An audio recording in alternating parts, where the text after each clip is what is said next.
masyarakat harus punya keyakinan diri. Ada misalkan 14 calon di Kota Palembang, ada 4 calon di gubernur yang beredar. Saya lihat gambarnya, ada Pak Mawardi, ada Pak Herman Deru, ada Pak Heri Amalindo, ada Pak Edi Santana. Tapi satu pun sekarang belum ada yang pasti. Karena calon itu harus diusung oleh 20% partai. Nah, kemungkinan Pak Mawardi sudah mendapat rekom dari Gerindra, Pak Herman Deru mungkin sudah ada dari Nasdem, ya kan?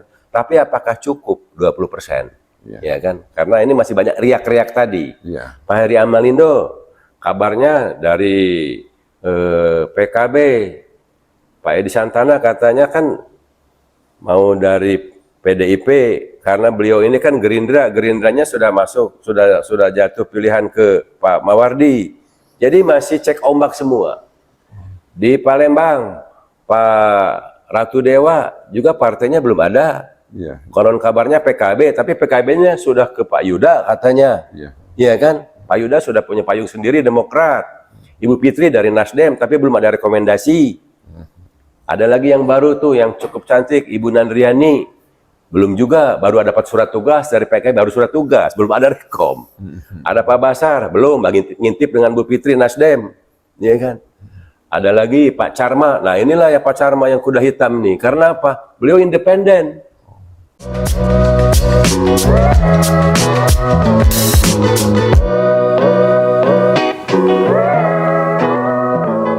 Assalamualaikum, dengan saya Meli Azhar, kembali di podcast Wong Kito Becerita di TV Sumsel. Cerita kita kali ini saya akan mengulik tentang riak-riak jelang pilkada Sumsel dan Kota Palembang tahun 2024 bersama tokoh kita Insinyur Haji Permana yang sukses di era 5 gubernur ya Bung ya. Benar Bung, bisa diceritakan di era gubernur siapa? Baik Pak Meli dan TV Sumsel yang saya cintai, saya berkesempatan ke Sumatera Selatan ini tahun 98. Oh 98. Gitu ya. Yang pada saat itu ya gubernurnya Pak Rosian Arsyad. Ya. Dilanjutkan dengan Pak Syahrial Usman. Kemudian Pak Mahyudin sebagai kelanjutan atau caretaker ya pada saat itu. Kemudian Pak Alek Nurdin dan Pak Herman Deru. Jadi sudah mengalami 5 gubernur, dan saya alhamdulillah Pak Meli, kebiasaan Pak Gubernur itu sampai saya hafal. Ya, karena apa ya? Karena saya mendampingi terus, bahkan lagu-lagunya pun saya hafal itu, kesenangan masing-masing gubernur itu. Semoga para mantan gubernur itu masih tetap sayang nih sama Bung Permana nih. Alhamdulillah.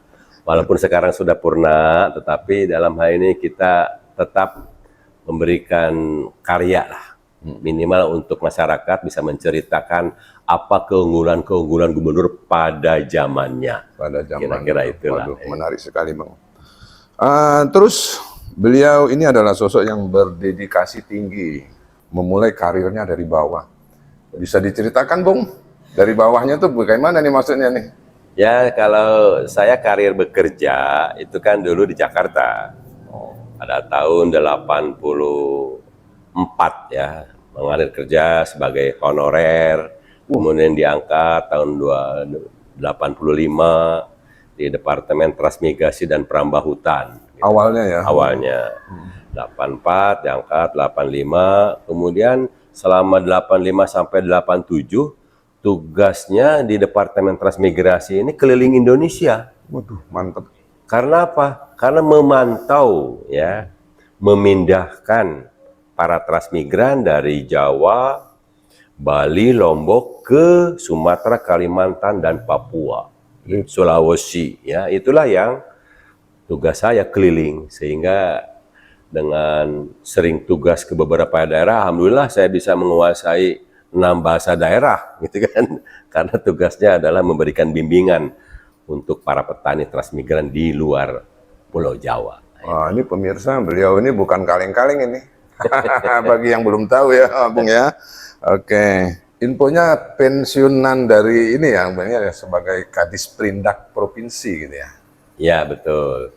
Kalau pengalaman di pegawai negeri kan kita selalu bermutasi. Selama 5 gubernur itu berpindah-pindah. Pada waktu zaman Rosian Arsad, saya di Dinas Transmigrasi. Kemudian pada waktu zaman Pak Syahrial Usman, saya di Kominfo. Iya. Kemudian pada zaman Pak Alek Nurdin di penanaman modal. Kemudian di perindustrian perdagangan. Bahkan pada waktu saya di Kominfo, gubernurnya Pak Syahrial Usman, saya merangkap sebagai juru bicara gubernur. Waduh, Ya, iya, gitu. luar Pada biasa tahun sekali. 2002-2025 gitu. Ya alhamdulillah syukur bahwa ternyata yang bisa saya wariskan kepada anak cucu saya itu ya pengalaman. Pengalaman. Di samping pada waktu di pusat saya berkeliling Indonesia, pada waktu di Sumatera Selatan ya keliling kabupaten kota, 17 kabupaten kota gitu.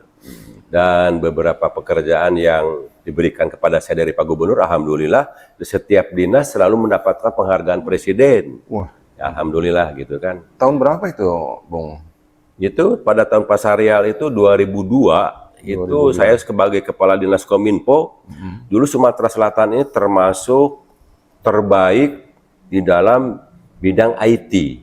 Karena apa? Karena WiFi pertama di Indonesia itu ada di Sumatera Selatan. Itu programnya Pak Syahrial itu pada waktu itu. Ya kan? Kemudian dilanjutkan dengan Pak Alek Nurdin, kita investasi terbesar, karena saya kepala BKPM. Iya. Investasi terbesar di Indonesia itu ada di Sumatera Selatan.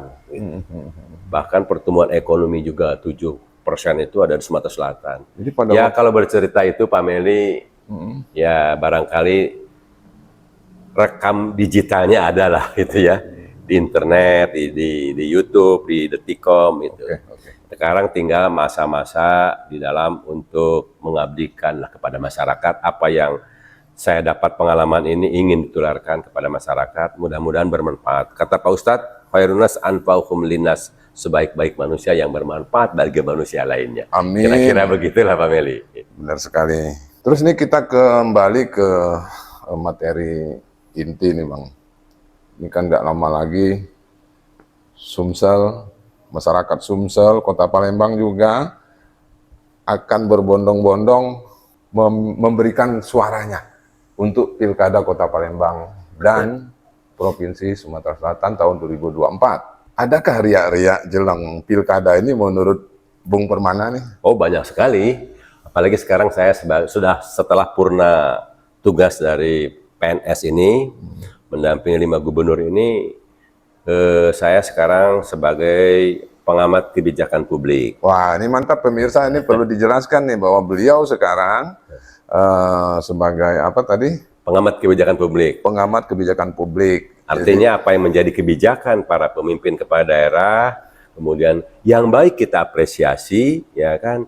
Kemudian yang kurang baik atau belum baik kita berikan masukan lewat apa? Lewat podcast-podcast seperti sekarang ini juga, gitu kan? Pak Meli tadi mengenai riak-riak calon gubernur Sumatera Selatan, kemudian calon wali kota. Ya kita skop dari Palembang dulu, ya. Silakan. Palembang ini memang sangat unik ya gitu. Jadi beberapa calon wali kota ke depan itu harus mempunyai inovasi, mempunyai kepiawaian di dalam mengelola. Mengelola apa? Elemennya banyak, ideologi, politik, ekonomi, sosial, budaya, pertahanan, keamanan. Itu adalah tugas daripada kepala daerah, dalam ini wali kota. Dan Palembang tidak punya sumber daya alam. Bang ya. Paling-paling ada kawasan industri di daerah Gandus ya, daerah Gandus. Tapi itu sangat terbatas. Jadi kalau suatu kota tidak punya sumber daya alam, berarti harus apa yang dikelola. Nah, menurut saya sebagai pengamat kebijakan publik adalah jadikanlah Palembang kota jasa. Industrinya ada ya, kota jasa dan industri atau kota metropolis. Nah, artinya yang dijual oleh kota Palembang itu adalah jasa. Nah, orang akan berinvestasi ke kota Palembang tentu melihat dulu daerahnya. Makanya ada konsep TTI, Tourism, Trade and Investment. Jadi kalau kita ingin suatu daerah itu ada investasi, ya harus bagus pariwisatanya. Ini termasuk saran juga nih, Bung ya. Iya. Kemudian termasuk perdagangannya bagaimana. Orang tidak mungkin ujuk-ujuk jadi investasi, tapi harus sektor pariwisatanya gimana. Nah, pariwisata yang dijual apa? Ya wisata mais kalau di kota Palembang. Apa itu wisata mais?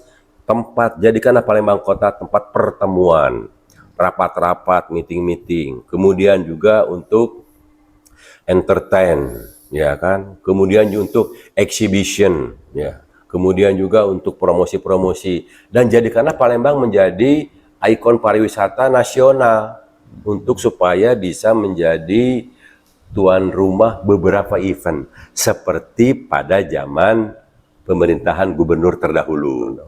Nah, dan saya lihat Palembang ini ke depan harus seperti itu.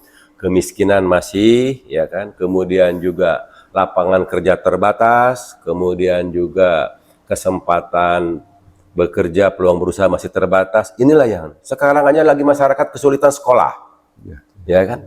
Sekolah kan dulu pernah ada sekolah gratis. Palembang ini sekarang sekolah dengan sistem zona ini masyarakat agak sulit, ya.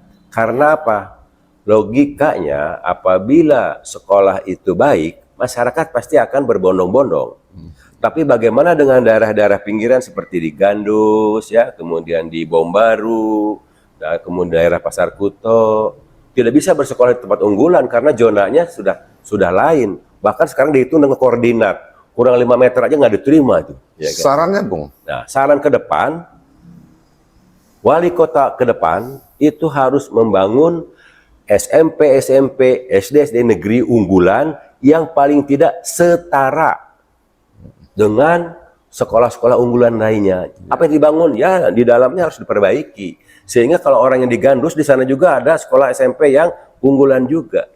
Paling tidak ada standar operasionalnya di situ, sekolah unggulan. Sehingga orang tidak perlu berangkat sekolah ke kota Palembang tentunya kan. Nah, itu baru dari segi pendidikan. Kesehatan. Itu banyak mengeluh masalah pelayanan. Karena dulu pelayanan gratis. Memang sekarang ada kartu Indonesia Sehat, ada BPJS, tetapi kan sangat rumit. Bahkan kalau sudah kejadian di emergensi, itu kadang-kadang masih ditanya mana rujukannya dan sebagainya. Harusnya kan layanan terlebih dahulu. Kalau yang ada accident ya, birokrasi dulu ya, layanan dulu ya. Ya layanan dulu baru diurus kan, karena kan dijamin pemerintah kesehatan itu.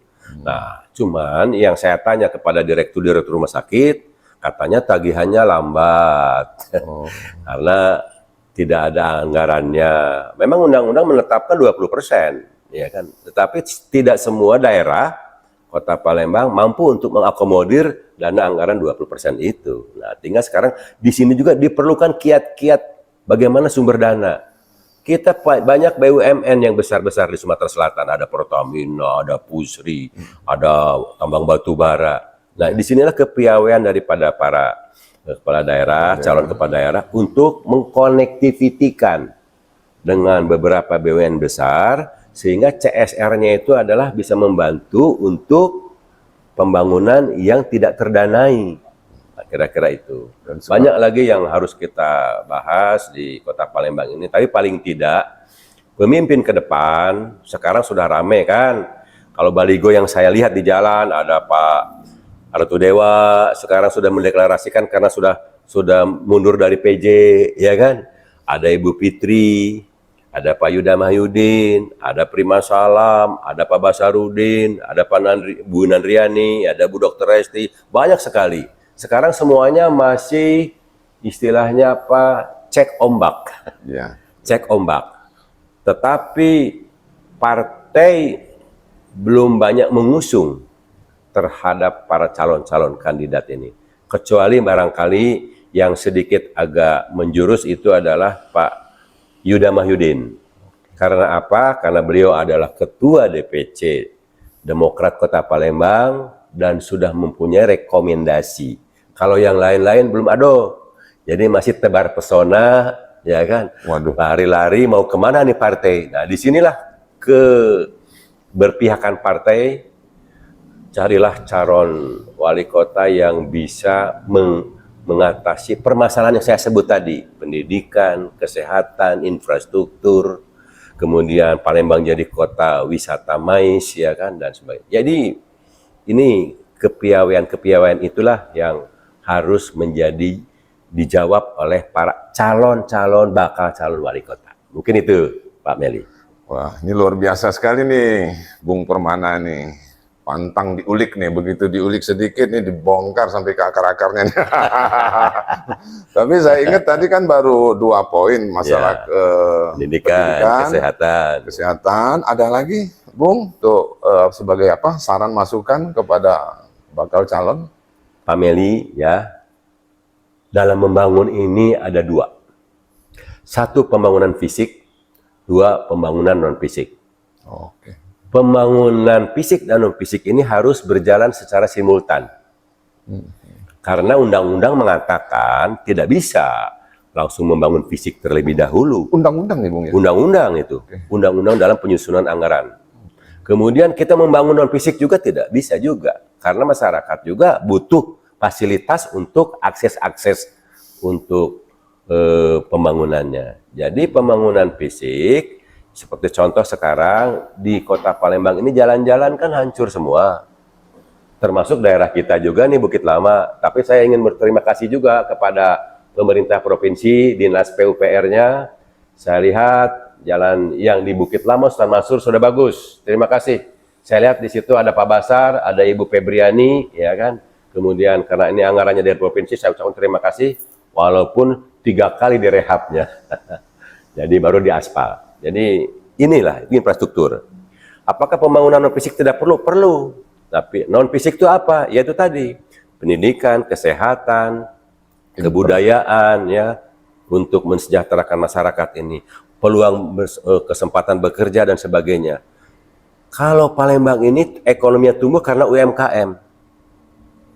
Ada 33.864 UMKM di Sumatera Selatan. Waduh. Dan 820 sekiannya ada di Kota Palembang. Inilah yang menjadi ekonomi daerah tumbuh. Nah, tugas pemerintah apa? Bagaimana memfasilitasi kebutuhan para UMKM. Ada di Bank Indonesia pernah ditawarkan dalam suatu diskusi, yaitu ada dana KUR, ya. Tetapi ternyata persyaratannya agak susah juga, harus ada jaminan, agunan. Ya kalau UMKM mana ada, ya. Namanya saja UMKM, ekonomi menengah. Ya kan kelasnya kan ada mikro, ya kan ada kecil, menengah, besar. Nah inilah. Jadi sebanyak 820 sekian dari Palembang itulah harus dilakukan pembinaan. Oleh siapa? Ada dinas perindustrian, ada dinas perdagangan, ada biro ekonomi, ya kan ada dinas koperasi. Ini yang harus fokus. Karena inilah ternyata ekonomi kerakyatan ini yang bisa menjadikan ekonomi Kota Palembang ini membaik. Bahkan Kota Palembang menurut BPS itu termasuk 4 kabupaten kota yang menyumbang investasi terbesar di Sumatera Selatan.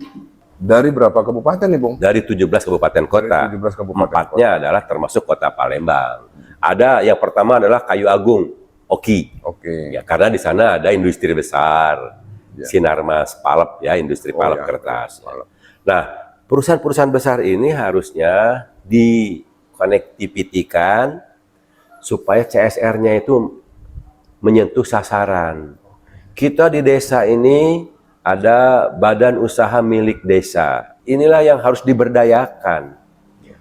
Koperasi-koperasi yang ada di desa itu berikan kesempatan. Supaya apa? Supaya hidup ekonominya. Kalau perusahaan besar, ini kan pengelolaannya ada di pusat. Oke, dari pusat ya kan? Ya. Pertambangan, perkebunan, gas, minyak, itu kan dikembalikan hasilnya kepada pusat, kemudian dikembalikan lagi ke daerah dalam bentuk dana bagi hasil. Nah, dana bagi hasil ini tidak semata-mata seperti Kabupaten Muara ini, Melahat, penghasil pertambangan, kemudian hasilnya besar. Tidak, karena ada 17 kabupaten kota. Sehingga dibagi oleh Kementerian Menko Perekonomian untuk dibagi ke seluruh Indonesia. Karena kasihan juga yang tidak punya sumber daya alam. Nah, kembali ke Palembang, Palembang memang tidak punya sumber daya alam.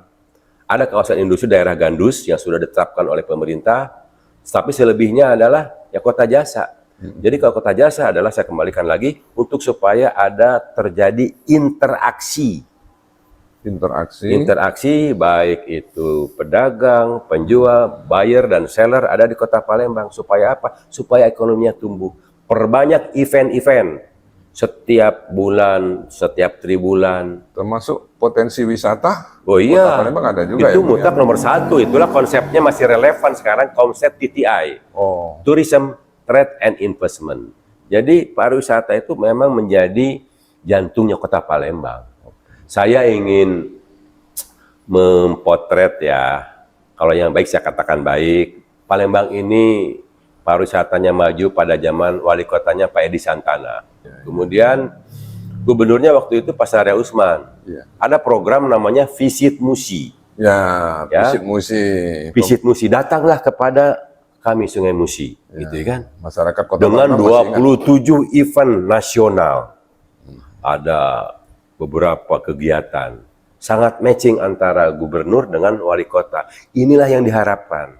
Nah, mudah-mudahan ke depan, nanti 2024, bulan November, gubernur Sumatera Selatan itu sejalan dengan Kota Palembang. Karena Kota Palembang adalah sebagai gateway, sebagai pintu masuk, ya. Nanti Bung ya, di tanggal 27 Ya, 27 November. November 2024. Masyarakat memilih gubernurnya dan memilih wali kotanya. Mudah-mudahan yang kata Ujiyong Palembang itu yang gancang nyudahi gawian. Gancang nyudahi gawian. Kalau gawian itu jangan harus diputuskan. Contoh, Pasar Cinde. Sudah berapa tahun mangkrak seperti itu. Padahal kalau pemikiran saya, karena saya sering podcast, diauditlah Pasar Cinde itu. Kemudian dilanjutkan pembangunannya oleh pemerintahan, gubernur dan wali kota. Sebab Cinde itu ada dua yang terlibat. Tanahnya punya provinsi, pembangunannya punya kota. Jadi harus duduk bersama. Itu Pasar Cinde itu adalah sebagai penentu harga di seluruh wilayah Sumatera Selatan. Oh, Sumatera Selatan. Ada dua pasar di Sumatera Selatan. Satu Pasar Cinde, dua pasar Perumnas yang ada di Linggau. Oh. Itu penentu dua harga. Jadi harga dari mulai 9 bahan pokok itu ditentukan oleh dua pasar sampelnya. Jadi sayang kalau Pasar Cinde ini sampai sekarang belum disentuh. Ya kan. Jadi ini satu. Kemudian saya ingin apresiasi juga. 4 hari yang lalu sudah dilantik PJ Wali Kota yang baru. Kalau tidak salah Pak Ucok ya. Pak Ucok. Saya apresiasi. Belum apa-apa sudah ingin menata Pasar 16 Ilir. Turun ke lapangan beliau. Turun ke lapangan. Baru 4 hari. Nah inilah yang hal seperti ini. Padahal beliau hanya sebagai PJ kan. Bukan Wali Kota definitif. Nah inilah yang harus kita sambut. Biar dikembalikan fungsinya bahwa pasar itu adalah jangan sampai terkesan dulu tuh kotor, kumuh. Nah sekarang kita kembalikan bahwa pasar itu adalah nyaman bagi pembeli, bagi para konsumen. Saya terima kasih kepada PJ Wali Kota Palembang Pak Ucok. Terus berkarya, walaupun Bapak bukan definitif, walaupun Bapak bukan dipilih oleh masyarakat Kota Palembang, tapi berbuatlah karena ilmu yang bermanfaat itulah yang menjadi amal jariah. Mungkin itu. Saran membangun nih Pak Ucok dari tokoh kita satu ini. Pemirsa TV Sumsel, tokoh kita satu ini memang luar biasa, ya. Bung Permana, lengkapnya Insinyur Haji Permana. Semakin diulik semakin panas. Berarti beliau punya pemikiran yang luar biasa. Banyak stok-stok pemikiran yang ada pada beliau. Bisa disimpulkan, Bung, tadi kan ada berapa tadi? Satu, pendidikan, kesehatan. Paling tidak ya. Ketiga, elemen itu banyak, ideologi, politik, ekonomi, sosial, budaya, pertahanan, keamanan ya kan. Tapi saya berharap 3 ini oleh para calon wali kota dan gubernur ini diutamakan. Prioritas. Pendidikan, kesehatan, ekonomi. Itu barangkali. Harus mendapatkan porsi anggaran yang lebih besar. Sebab itu adalah kebutuhan masyarakat sebagai kebutuhan dasar. Jadi 3 itu yang harus diutamakan Pak Meli, menurut pemikiran saya. Sekarang kan sudah banyak bertaburan baliho. banner, baliho. Menurut kacamata Bung Permana, sejauh mana efektif baliho ini tadi? Ya kalau bahasa gaul ini kan cek ombak. Apakah dengan pemasangan baliho ini mendapatkan kesan di masyarakat. Mungkin yang tidak tahu menjadi tahu, ya kan. Dalam marketing itu kan popularitas juga menjadi penting, ya kan. Tapi zaman sekarang ini, ya, karena saya ini sudah 5 gubernur, pilkada ke pilkada bahkan ke pilpres, popularitas saja tidak cukup, ya kan. Kemudian prestasi baik juga tidak cukup. Secara religius, carilah pemimpin yang amanah, yang patonah, yang tablik, ya kan, yang akbar, ya, itu secara religius. Apakah cukup dengan kriteria ini? Tentu tidak.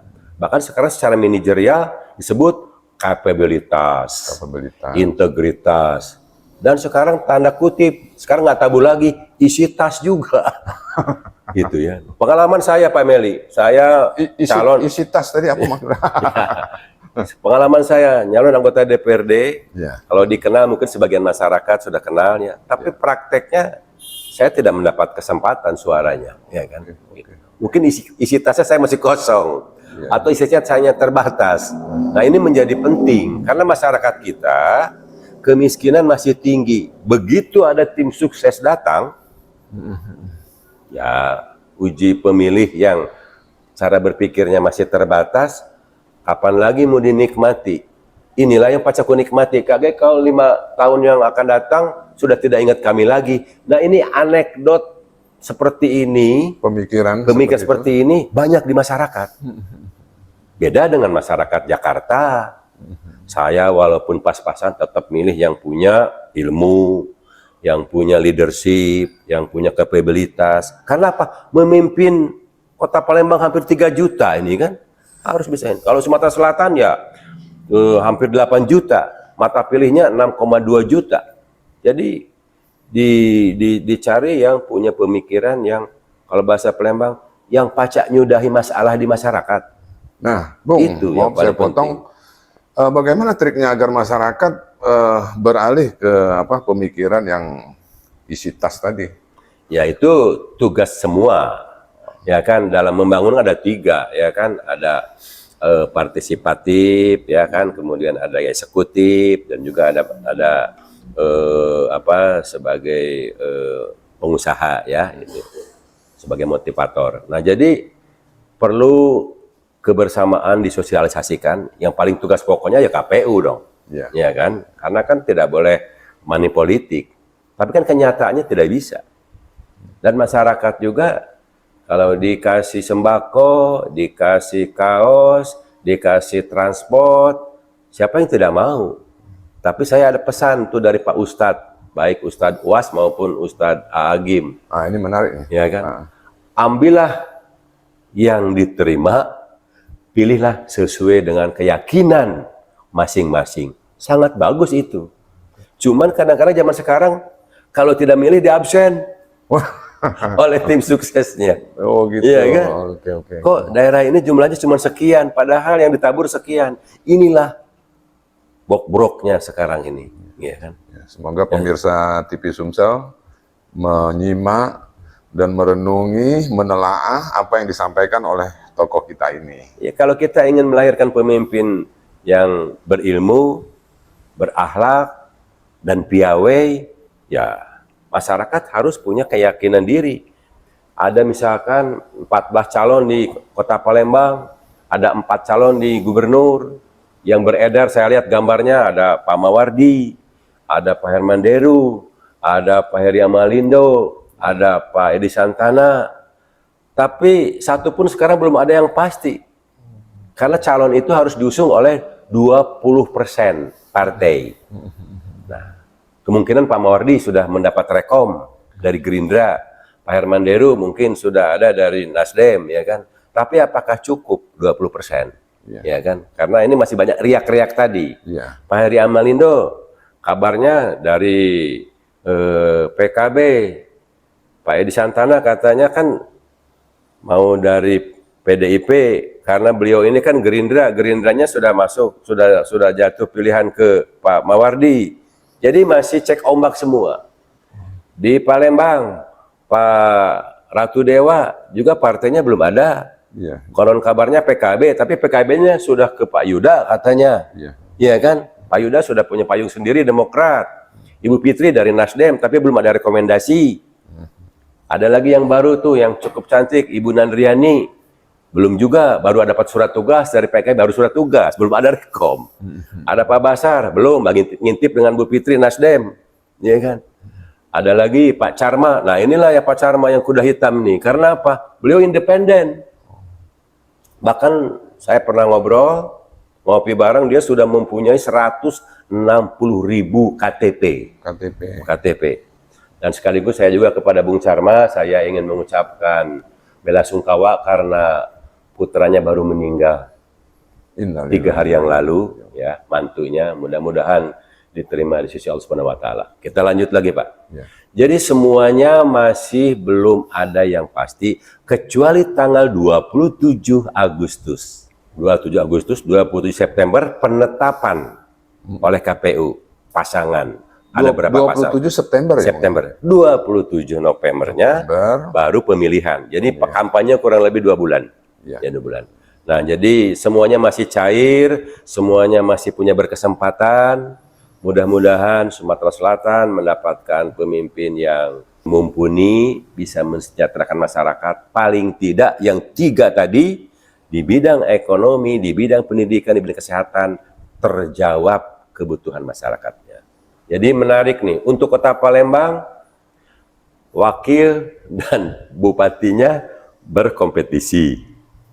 Untuk Gubernur Sumatera Selatan, gubernur dan wakilnya berkompetisi. Ya kan? Nah, masyarakat sudah tahu dong. Sudah tahu bagaimana selama ini track record-nya.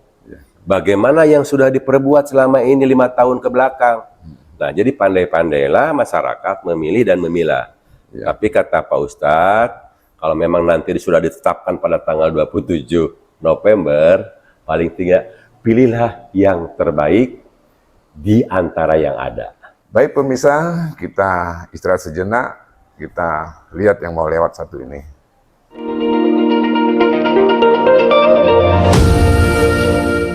Bung Permana, ini kami juga pengen mengulik lagi nih ya, pemikiran-pemikiran dari Bung yang punya pengalaman cukup luas menurut pandangan kami.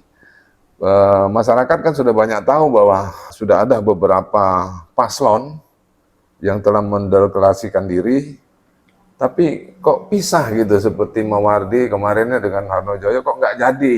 Ini karena apa nih, Bung? Itu ada beberapa kriteria.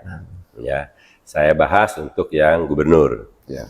Kenapa Pak Gubernur dan Wakil Gubernurnya istilahnya berpisah?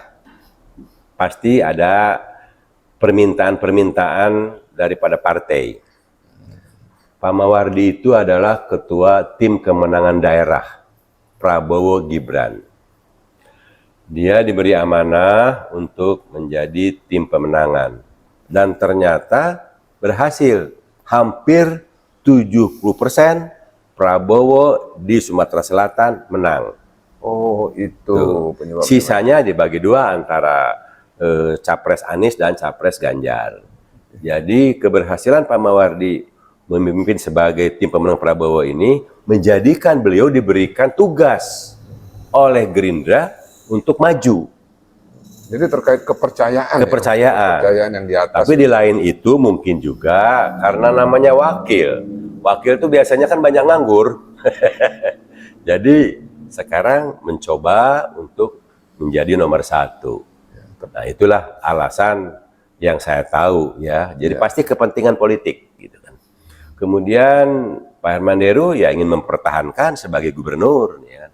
Jadi baik gubernur maupun Kota Palembang ini bersaing antara wali kota dengan wakilnya, gubernur dengan wakilnya. Kalau alasan pasti ada alasan lain juga yang barangkali yang tahu hanya Pak Mawardi dan Pak Herman Deru tentunya. Ya. Tapi yang jelas fungsinya kan sudah jelas bahwa wakil itu adalah jika diberikan kewenangan.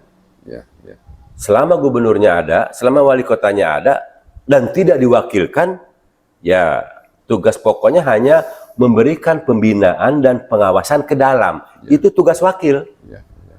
Nah, Bung, menurut kacamata Bung Permana, kira-kira berdampakkah dengan pemikiran masyarakat dengan adanya tadi sudah deklarasi tapi kok batal gitu kan? Yang jelas masyarakat dibingungkan, terutama pemilih yang ASN dan PNS. Bingung sebagai pegawai kantor gubernur, sebagai pegawai kantor wali kota bingung. Ini bos saya, ini bos saya. Memang PNS itu harus netral. Iya.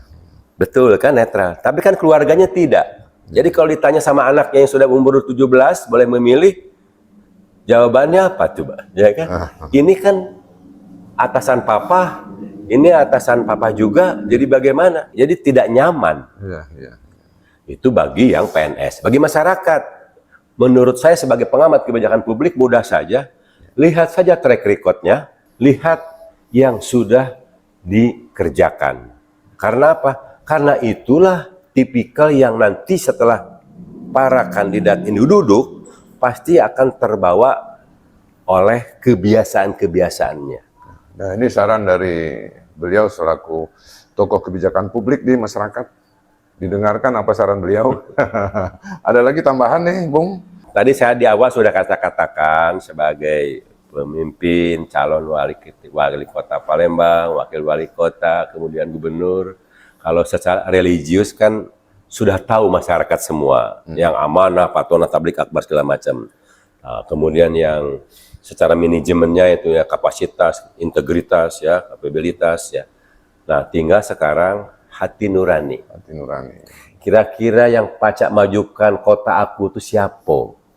Kira-kira siapa yang bisa memajukan provinsi ini? Ya kan? Ya. Itulah pilih sesuai keyakinan masing-masing. Gitu. Dan kita tahu, ini kan sudah 5 tahun menjadi wali kota, ini sudah 5 tahun menjadi gubernur. Karena yang maju adalah ini. Kecuali ada newcomer, ada pendatang baru. Ya. Nah, pendatang baru juga dilihat track record-nya. Perlu dilihat. Ya kalau kata masyarakat, Pak, Palembang ini maju zaman Pedi Santana. Iya, tapi sekarang menyalon gubernur, tapi partainya belum ada. Iya kan? Nah, mudah-mudahan nanti pada tanggal 27 Agustus dapat perahunya. Ya. Begitupun Pak Mawardi yang sudah menyatakan dengan Ibu Anita dari Golkar, apakah sudah resmi rekomendasinya sudah ada? Saya lihat belum juga kan untuk dari Golkarnya. Jadi semuanya masih cair. Ciujang dengan Bapak Herman Deru, HDCU ya. HDCU, Herman Deru Ciujang. Itu sudah sampai memang 20%. Tinggal nambah partai-partai kecil ya kan. Nah, tinggal track record-nya bagaimana. Karena Ciujang juga kan Bupati Lahat ya kan. Betul. Kemudian saya anggap itu cukup berani karena baru 1 periode sudah ditinggalkan nyalon wakil gubernur. Nah, pengalaman wakil gubernur yang sudah ada juga pengen jadi nomor 1, Pak Mawardi kan. Ya. Nah, Ciujang dari Bupati nomor 1 menjadi nomor 2. Nah, apakah ada background alasan lain? Saya yakin perhitungan Ciujang itu pasti ada quote dan quote di belakang. Yang jelas itu. Sama-sama berani ya, Bung ya. Sama-sama berani nyalon. Nah, pemirsa luar biasa nih saran pandangan dari tokoh kita yang satu ini. Terakhir nih, Bung Permana, mungkin masyarakat perlu diedukasi terkait sikap atau penentuan sikap nanti pada saat pilkada tanggal 27 November. Silakan, Bung. Sebagai masyarakat, saya sarankan baik Kota Palembang dan 17 kabupaten kota yang ada di Sumatera Selatan, pelajari masing-masing kandidat. Ya, kita ada semua punya gadget, semua punya HP, langsung browsing di Google apa yang sudah diperbuat, ya kan, pada waktu 5 tahun ke belakang. Itu satu. Yang kedua, pilihlah sebagai keyakinan diri, hati nurani. Yang ketiga, jangan goyah dengan money politik. Walaupun kita buntu, ya, silakan terima kalau diunjuk uang, diunjuk tim sukses. Tapi pilihlah yang terbaik, berdasarkan hati nurani kita. Ini pemimpin yang pacak membangun, ini pemimpin yang pacak nyudahi gawean agar kita sekolah menjadi mudah, pelayanan kesehatan menjadi mudah, ekonomi tumbuh, aku berdagang juga nyaman, tidak diusir-usir, ya kan? Kemudian ekonomi tumbuh. Inilah yang kita harapkan ke depan. Sekolah juga lancar. Sekolah juga lancar. Mudah-mudahan nanti SMP ini derajatnya setara. Ya. Misalkan SMA 1 tuh dibanding dengan SMA 5 tidak jauh beda. Sehingga orang sekolah dimanapun, ya kecuali swasta. Kalau swasta kan mempunyai manajemen tersendiri. Tapi kalau SMP negeri, SMA negeri, SD negeri, itu harus bisa difasilitasi oleh pemerintah. SD SMP kan kewajiban kewenangan daripada pemerintah Kota Palembang. SMA kewenangan daripada pemerintah provinsi. Marilah bersaing. Sumber daya alam yang baik. Kita diberikan akal, pikiran, ya kan, oleh Yang Maha Kuasa. Untuk apa?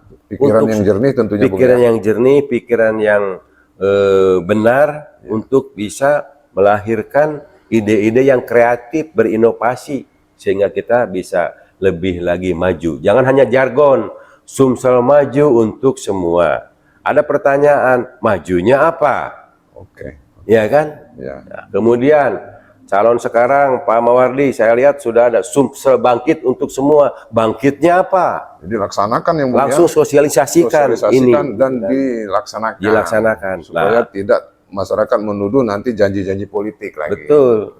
Jadi memang 3 poin itu pesan saya kepada masyarakat Kota Palembang dan Provinsi Sumatera Selatan. Mudah-mudahan Allah memberikan pemimpin yang bisa merangkul masyarakat, bukan memukul. Mungkin itu, Komel.